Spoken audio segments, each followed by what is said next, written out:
In America, black women endure unparalleled disrespect, lack of protection, and neglect. This sentiment, famously expressed by Malcolm X, resurfaced through Beyoncé's powerful sampling on her 2016 album Lemonade, which served as a poignant exploration of the joys and struggles of black womanhood, an experience steeped in historical significance. Throughout history, black women have navigated a treacherous landscape rife with marginalization and oversight. From the horrors of slavery to the present day, they have faced relentless discrimination and disregard in various spheres of life. In this video, we aim to unpack the pervasive mistreatment of black women, particularly in the workplace and healthcare sectors, shedding light on systemic injustices and their enduring impact. In the workplace, black women confront multifaceted discrimination. Despite legislative advancements in civil rights, they continue to grapple with inequities in hiring, wage disparities, limited career progression, and entrenched racial biases. Research from the National Women's Law Center in 2020 revealed a stark reality. Black women in the U.S. earn a mere 67 cents for every dollar earned by their white male counterparts, underscoring systemic economic disparities that impede financial autonomy. The #MeToo movement, originating in 2007 by Tarana Burke, a black woman, echoes the struggles faced by black women, who often contend with intersecting forms of racism and sexism. This double burden perpetuates unique challenges and discrimination, frequently overlooked in broader discourse. In the workplace, black women encounter subtle yet pervasive racial biases and microaggressions, fostering hostile environments that hinder professional growth. Studies expose implicit biases in hiring practices, with job applicants bearing traditionally black-sounding names receiving fewer callbacks. Major corporations, including Google, Target, Coca-Cola, and Amazon, have faced lawsuits and settlements over allegations of racial discrimination, highlighting pervasive workplace injustices. The challenges extend beyond U.S. borders. In the UK, black women aged 45 and above working in the public sector face heightened vulnerability. A survey by Henley Business School found that nearly 3/4 of older black and ethnic minority women feel unsafe speaking up at work, with alarming rates of racial discrimination reported. Public sector employees are disproportionately impacted, with discrimination rates more than double those in the private sector.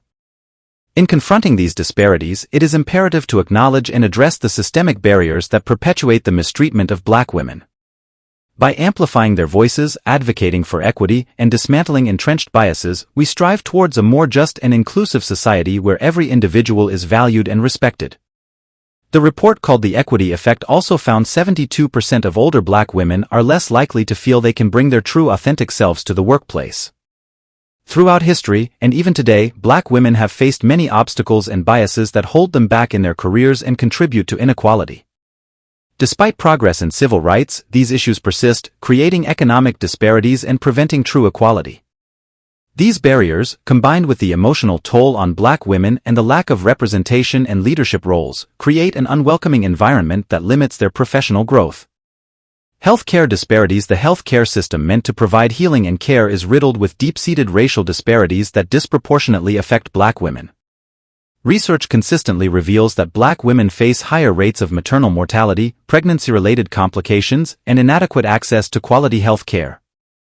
A significant study published in the American Journal of Public Health in 2017 highlighted that black women in the United States are 3 to 4 times more likely to die from pregnancy-related causes compared to white women. The study also found that late maternal deaths, those occurring between 6 weeks and 1 year postpartum, were 3.5 times more likely among black women than white women.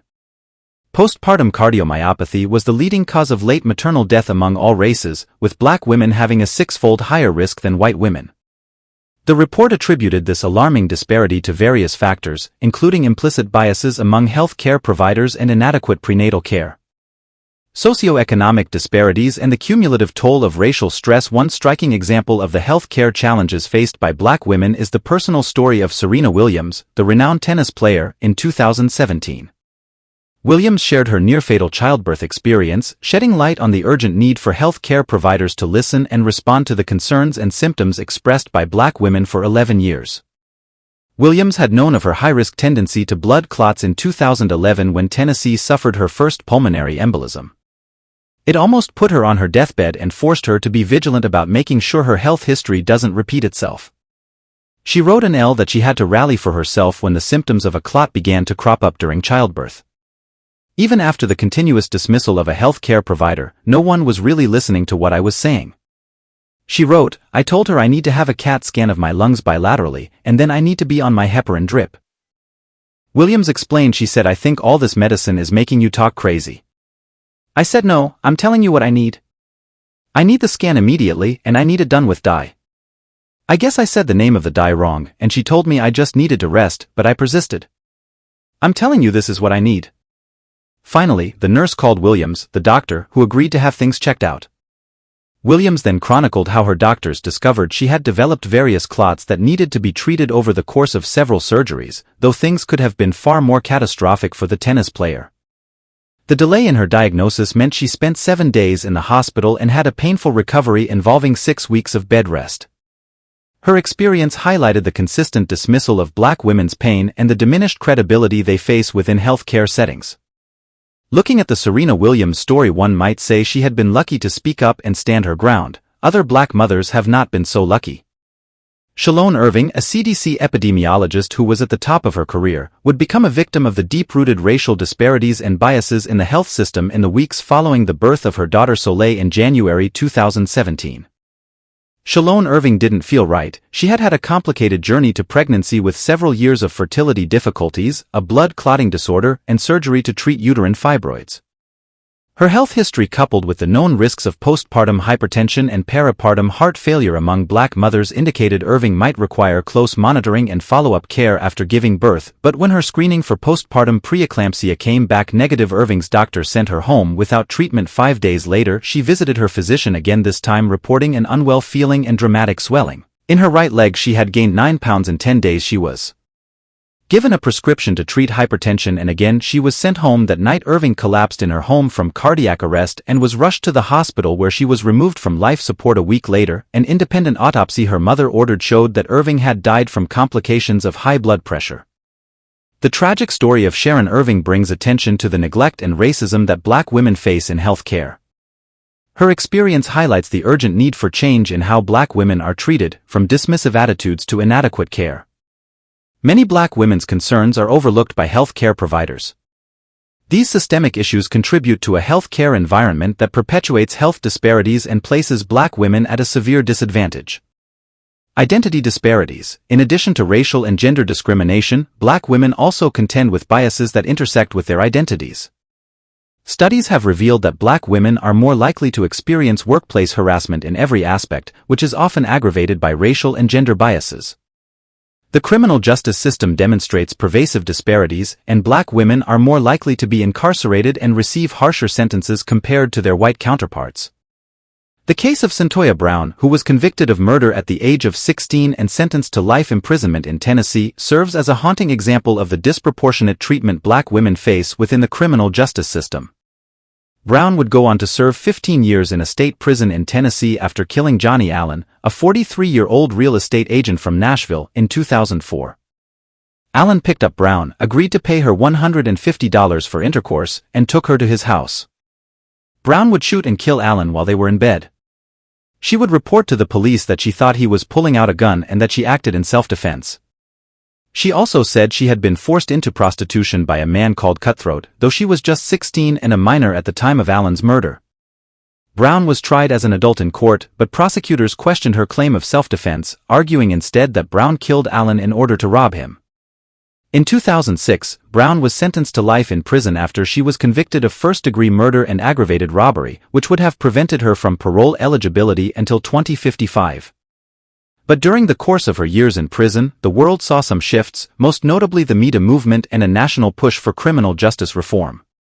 The public perception of Brown shifted too, from a sex worker who was in control of all her choices to an underage girl who had been used by men who held more power. Brown's case began receiving attention from celebrities and advocates who argued that a life sentence was too harsh a punishment for someone who committed a crime as a minor, and under the conditions Brown was then experiencing. Celebrities including Rihanna, Kim Kardashian, Ashley Judd, and Cara Delevingne campaigned in 2017 for her freedom. In August 2019, Brown Long was released from prison after then Tennessee Governor Bill Haslam granted her clemency. Throughout this video, we have seen how Black women face disrespect and racial discrimination in their lives. This mistreatment has severe consequences, impacting their health, well-being, and even their lives. Sadly, not enough is being done to address these issues and bring about meaningful change in the workplace. Black women experience pay gaps, limited opportunities for advancement, and biases that hold them back.